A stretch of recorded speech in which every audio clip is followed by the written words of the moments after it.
Our first guest on Around the Sound, former Husky and NFL quarterback Damon Huard, joins the show for a full preview of 2020 Husky football. Let's take it around the sound.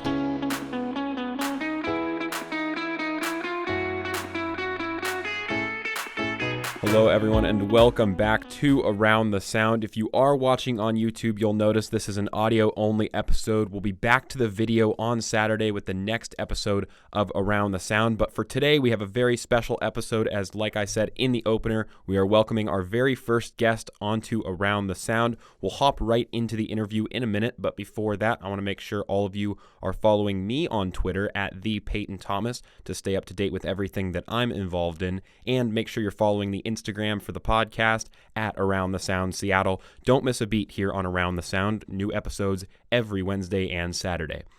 On Saturday's episode of Around the Sound coming up later this week, we'll be able to wrap up the Seahawks victory over the 49ers and sort of everything else that happened in the world. But today's episode, we're just talking about Husky football, just Pac-12 football, with the return of the Pac-12 getting started this Saturday. So Damon Huard, of course, QB for UW in the 90s before an extensive 11-year NFL career that included 2 Super Bowl victories with the Patriots. And Damon's a great guy. We had a great conversation. It was a great opportunity to have him on the show, and I, of course, thank him for the awesome opportunity for me to include him in this episode. We covered pretty much everything, and we have lots of questions to answer for the Huskies this year, so we're going to break it down right now.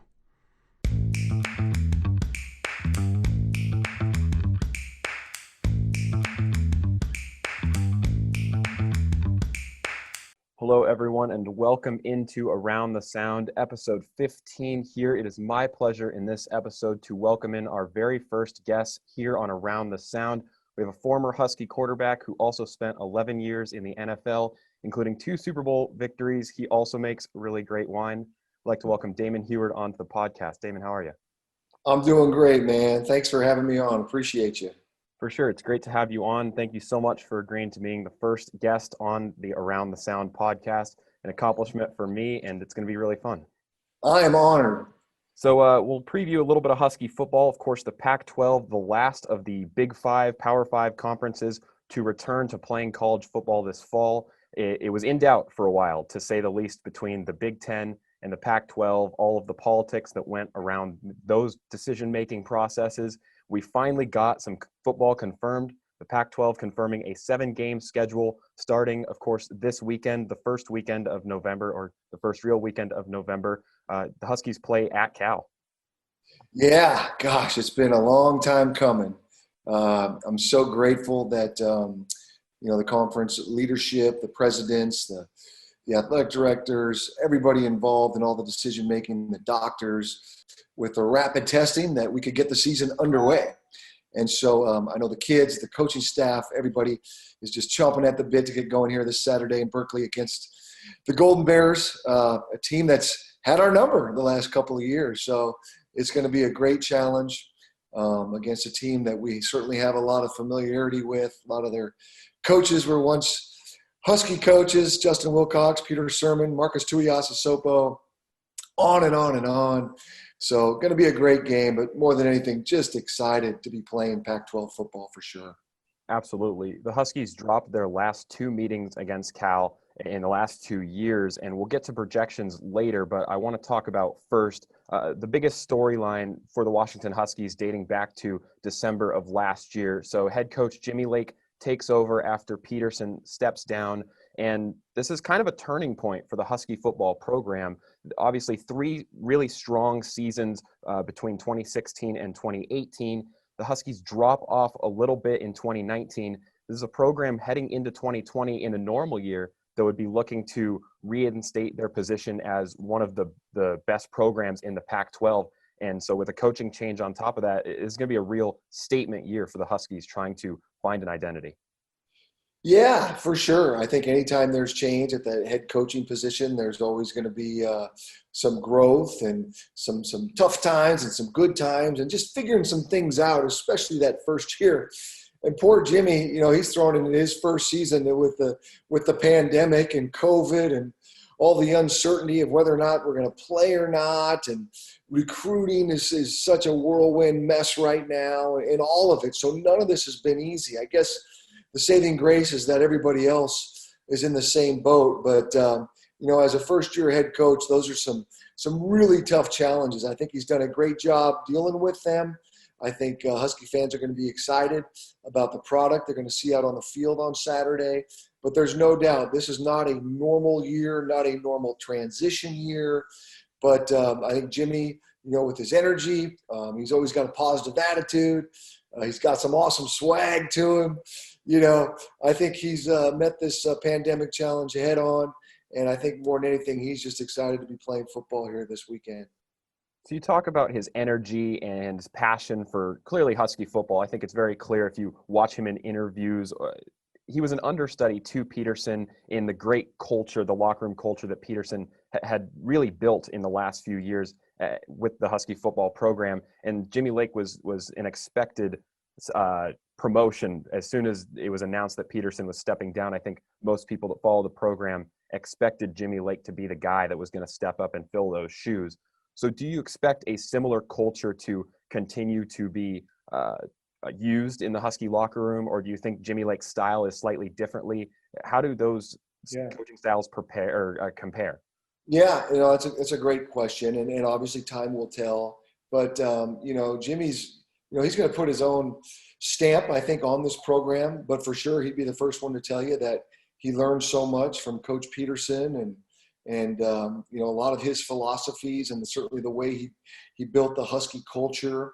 But Jimmy's also spent some time in the National Football League, coached at Tampa Bay and Detroit. So I think he's really trying to take some of that pro experience and bring that to the program. But yeah, he, no one deserves his job more than Jimmy Lake. I mean, he's been our best position coach, during the Coach Peterson era. He's been our best recruiter. He's been our best developer of talent, sending guys to the NFL. And so, this is his time now, for sure.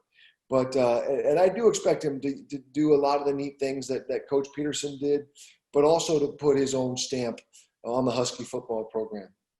And I will say, looking through the Husky roster or heading into this new season and kind of what the analysts are saying, Coach Peterson, with Jimmy Lake sort of as understudy in the last few years, not only recruited extremely well, but put a lot of really talented players into the NFL, and not just put them into the NFL. The Huskies had a really high number of, especially early round draft picks in the last few years of the NFL draft. This year, there's a lot of talent on this Husky roster, and we'll talk about both sides of the ball, but there's not a ton of names that you could say on this roster right now that are going to be those early round picks. I think it's going to be this year. A lot of those guys are going to have to make that next step and put themselves in that category. We know that many of them are capable, but I think that this is part of the narrative heading into 2020 is the Huskies are Jimmy Lake's looking for some of those guys to step up into those roles.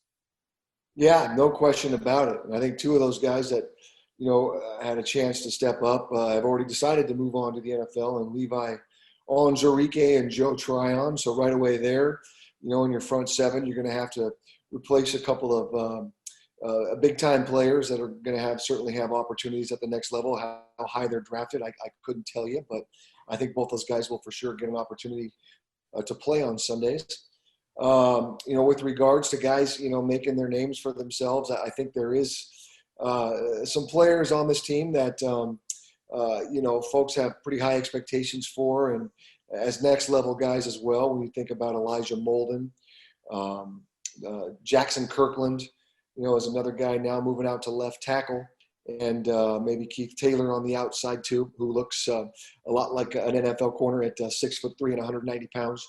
So I think there is a few guys, no question about it, that are going to play on Sundays on this roster. But yeah, there's no doubt they're thankful that they have this opportunity in this season to showcase their talents and prove that they're NFL caliber players. So we talked a little bit about the transition. Now, this isn't the normal year, obviously. You have the condensed schedule. Well, not really condensed. It's a shortened season, essentially. So what should be the expectations for this year? What would you consider at the end of the year, looking back, a successful season as terms of on-the-field play? I know there's a lot of talk in the recruiting game, especially this year, this upcoming class for the Huskies, who they can get on the roster next year. But expectations for this year on the field. Well, I think the expectations are high. I mean, yeah, there's a coaching change. Yeah, there's a quarterback change. Yeah, some of these guys have moved on to the NFL. But I think if you were to ask every player and member of this coaching staff, that they expect to win the Pac-12 championship, and there's no reason not to. I mean, there's a lot of returning talent. Jimmy Lake has been a part of this program, for the last 6 years, so he knows these kids. They know him. Yes, there's some change, obviously, with that, the new head coach and a new voice and all those things. But I think the expectations are high. And if you look across this league, I mean, I think there's some good teams, but I think there's a lot of question marks with all of them.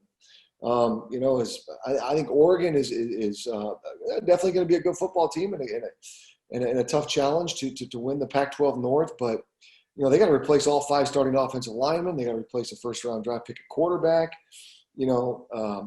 Penny Sewell, they're all-American, all-everything left tackle is declared to go to the NFL. So, if you start at the top there or the projected top, I mean, there's a big question marks right there. You look across our division and Washington State, a new head football coach. Oregon State, they've kind of been a basement dweller here in the last few years. Who else we got here in our division? Stanford. I'm not sure if they want to play football this year. They were kind of one of the last teams, and I hate to say it like that, but they're practicing at a high school field, and there was just a lot of question marks with regards to whether or not they were going to have enough players opt in, opt out, and it was just kind of a mess. So you look at our division and you think, this thing is just wide open. And then even across, looking over at the South, USC, Arizona State, pretty talented teams. Utah, who's been really good in years past, loses a great deal of talent moving on. And so I think the expectations are let's win this thing this year, no matter what it looks like. I think I agree. Looking at really all of the Power 5 conferences, I think the most wide open of all of them is probably the Pac-12, and there's no real shortage of talent. I mean, USC has a Heisman candidate quarterback coming back and are probably the favorites in the South right now, but both Utah and Arizona State are also strong teams. You talk about the North, you mentioned it. Oregon, of course, losing Justin Herbert. They also have some offensive line, a lot of changes on the offensive line and some on the defensive side as well. But yeah, it certainly would be a massively successful campaign if the Huskies are able to take the Pac-12. I think with all of the questions, it's still a tough ask. I mean, there's going to be teams that are going to come out and go fly above those expectations. Yeah, it's interesting. The big glaring stat that stands out to me when you look at going back to last year, 2019, only 3 of the 12 teams had a winning record in conference play, which just, sounds crazy to you. And you say, the top is they're just really good at the top, and those 3 teams were, Oregon, SC, and Utah. The Huskies 4 and 5 in conference play last year. But it also speaks to the parity, I think, that you're kind of alluding to.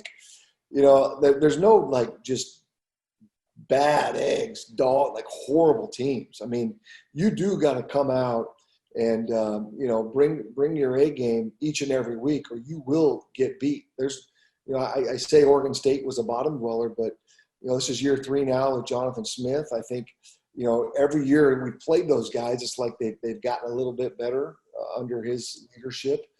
And, Arizona, as big of a mess as they are and probably picked to finish last, I mean, they got some talent on that team. So, it's an interesting league. It is, to your point, wide open. And, and then you throw in all the facts that during this pandemic, there's not going to be any fans. So how big of a factor is the home field advantage? You throw in dealing with COVID, dealing with players that likely are going to get the virus at some point and then missing games, and dealing with depth issues, all these things. I think you just look across the landscape of college football. I guess that's the luxury the Pac-12 has had, is kind of seeing these teams and other conferences that have been at it now for a couple of months.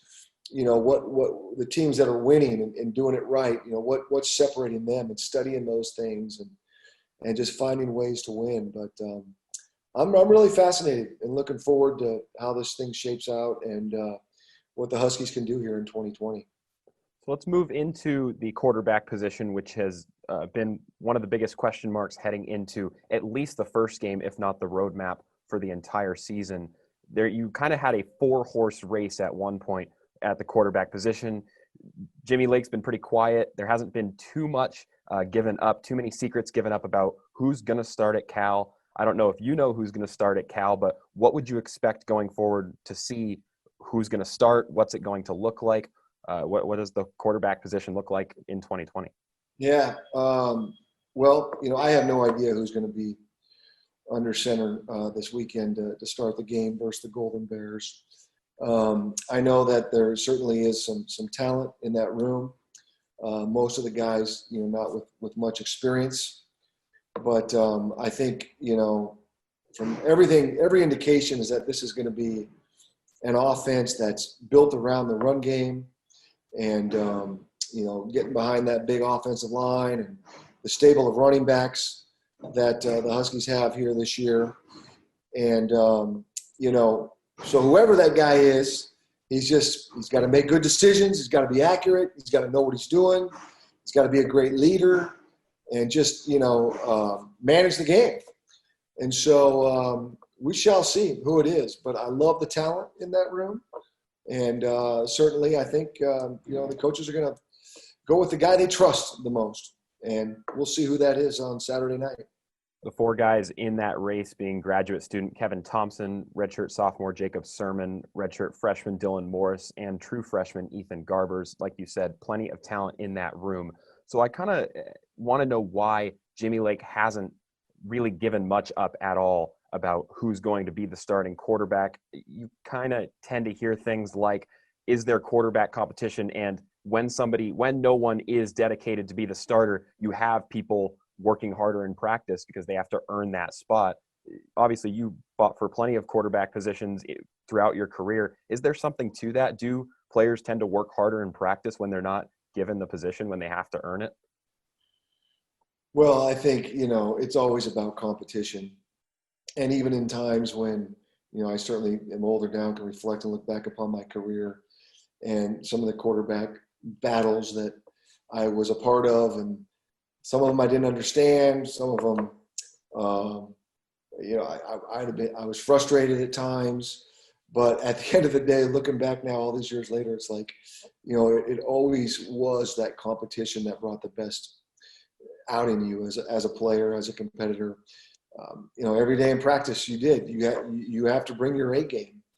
I mean, that every last throw and decision you make is being evaluated. And so I think it's a beautiful thing that there's this competition. And, the tough thing with the quarterback position is only one can play. Now there's no doubt you might, let's give this guy some reps in the third quarter, or give this guy the first series of the second quarter, but really at the end of the day, every team is looking for the one guy that, you can, hit your wagon to. So, I think this competition has been great. There is no reason to give the Golden Bears any extra time to go back and watch high school tape on so-and-so or junior college film or Sac State or Bothell High or any of that stuff, right? I mean, it's the gamesmanship, too, of the game that you just love. So, but we're going to know soon enough here.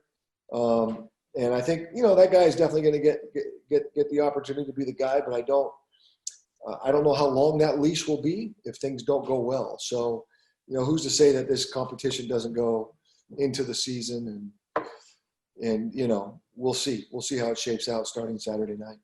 Well, I will say the best part of Cal's team, in my opinion, that defense has looked really good in the last few years and has just been getting better. And Cal is certainly in that mix of teams when you talk about a wide open Pac-12. They're a team that really has the potential. I don't know just how likely that is, but certainly has the potential. I don't think this is going to be an easy game. I mean, they're going to compete in the North, but is that question mark heading into that game? You talk a little bit about the film. That's got to make it harder. They can prepare for that running game a little bit. But the Huskies also moved so much on the offensive line, like Kirkland sliding him over to left tackle. They don't know who's going to be under center. It's this massive question mark, and it's got to be hard to prepare for. Yeah, week one's always, hard to prepare for. So many changes, and, Cal's breaking in a new offensive coordinator as well, and Bill Musgrave. So, what's this Cal offense going to look like? They weren't exactly lighting the world on fire under Bo Baldwin the last few seasons, so they made a move this offseason. And, but you can expect them to be pretty doggone good on defense. And, we've been around Justin Wilcox here. It was a game changer when he was a defensive coordinator under Sark, and just, how much better we got in the short time he was here. Peter Sermon, who's been a defensive coordinator across the country, Mississippi State, Louisville, was the linebacker coach here at UW in the Sark era, is on that staff, and a good one. And Gerald Alexander on the back end was on this staff. So, I mean, the connections, as I mentioned earlier, are all over the place here. They play great defense. We play great defense. And, if you're a betting man, you're probably betting the under on this game. I do want to say the betting lines for this game, it really depends where you go. And it just speaks to how much is unknown about week one and about really both of these teams. You have Garbers coming back, quarterback for Cal, injured for a decent part of last season. You're not sure how well he's going to bounce right back into the swing of things. So it really speaks to the fact that this game is unknown. It's some places really classify the Huskies as the underdogs, while others really classify Cal as the underdogs. Those over-unders kind of are shifting around. Yeah, I'm not a gambling man for a number of reasons, obviously. But there have been times when I've been in the booth of games, and Bob Rondo in particular would just be like, do you know what the spread of this game was? It was 3 points, and it's 49-46 with 2 minutes to go in the game. And you're just like, how do they know? Well, it sounds like nobody knows what's going to happen with this game. So, and week one, like I said, man, it's always so hard to tell what's going to happen. So moving on to the other side of the ball, talk about the defense for a little bit. I think what I had said earlier about people stepping up to the plate, obviously Joe Tryon missing or opting out of the season. You have a lot of talent really across the board. Jimmy Lake is a defensive-minded coach. He came up from that DB coach role. That's where he was an understudy until he started kind of working his way up the ladder, ultimately till he reached this position at head coach. But what does it mean to be consistent on this defense? I think that's what they're looking for this year, is that consistency. Yeah, I mean, I think the one thing that hurt this defense at times last year was stopping the run, and whether it was that Cal game, you could think back to the Oregon game a little bit when they got the running game going. So, yeah, I think certainly, shoring up that front seven and a lot of those young linebackers that really played well toward the end of the year, Jackson, Sermon, Ulafoshio, those guys now sophomores, still young guys, relatively young guys, but they're going to have to take a big step and take a big leadership role in the heart of that defense. And then really the young defensive line with, Thule and Fatui and Sam Taimani. I mean, these are big guys, but they're all young, redshirt freshmen, sophomores. And they're going to have to bring their A game, especially with Levi moving on, Joe Tryon not in that mix. Do love the fact that we get, Ryan Bowman back, and, he's a good guy. I think they're going to move all over the place on that interior defensive line.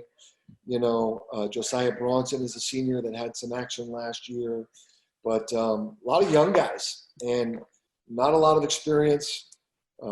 Maybe not as much depth as you'd like to see in a conference that, where a lot of the teams like to spread the field and run a bunch of plays fast. And so they better grow up in a hurry, and they'll have a great challenge week one, stopping the run versus the Golden Bears.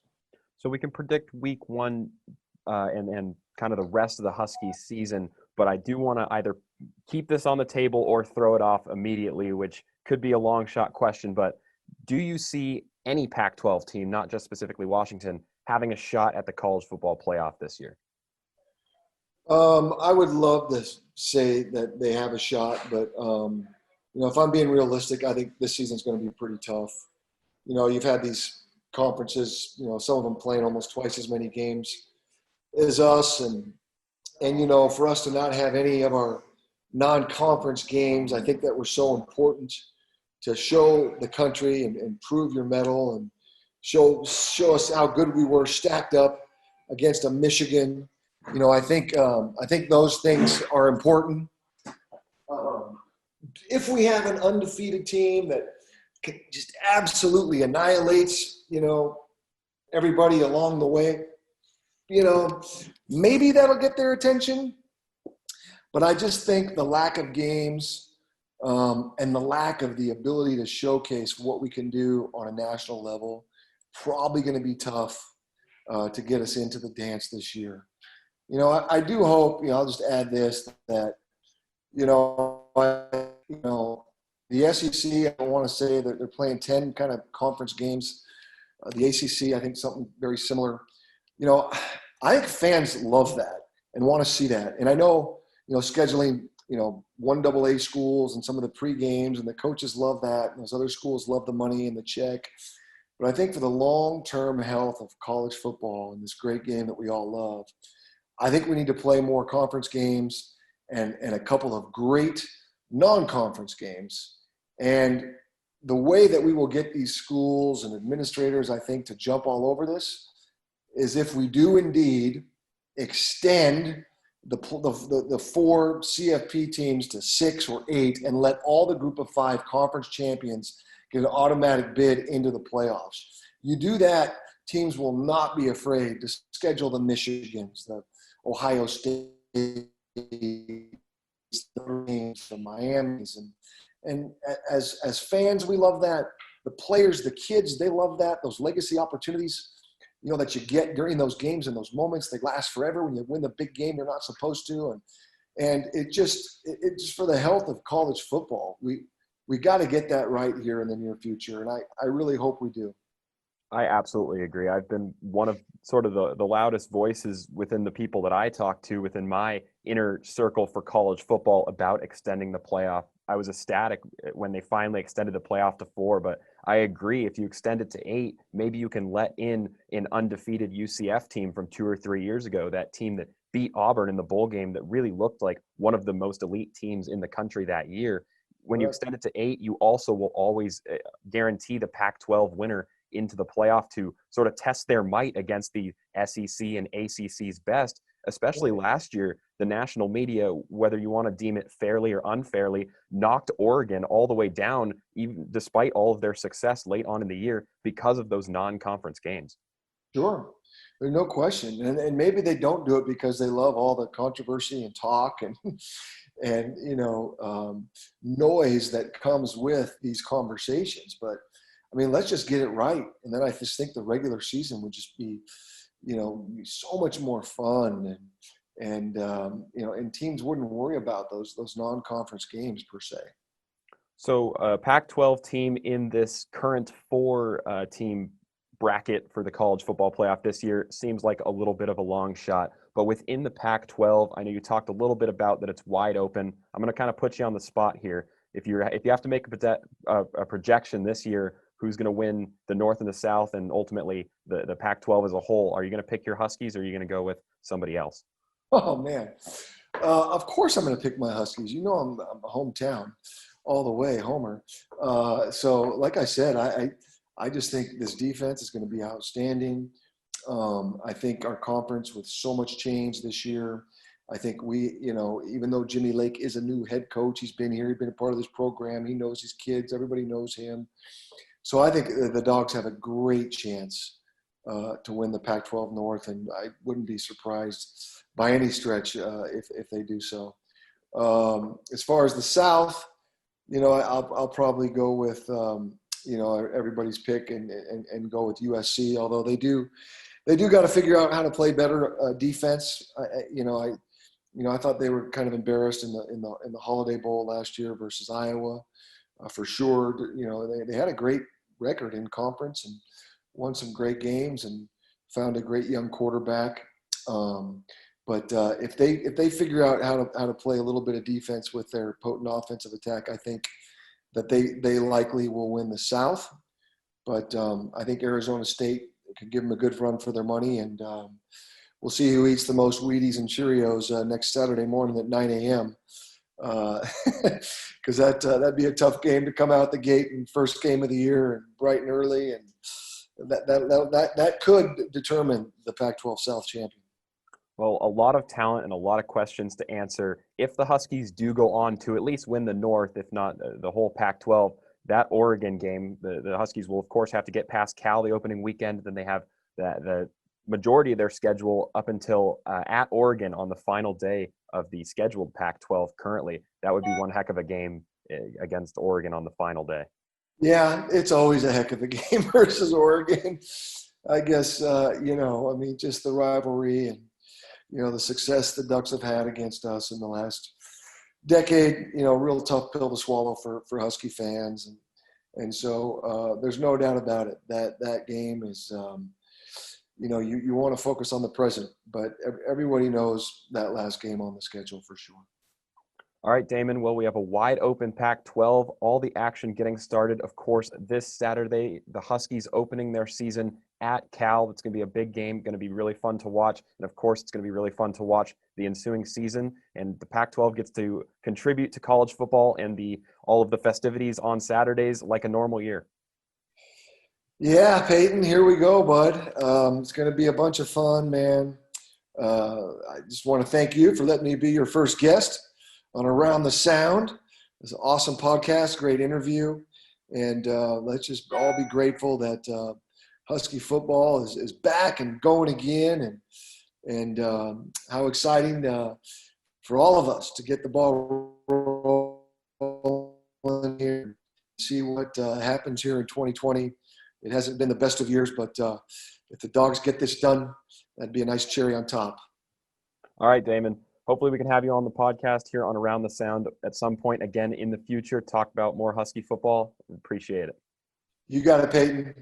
Well, there you have it. Damon Huard on Around the Sound, of course, setting really lofty goals this year for his Huskies in 2020.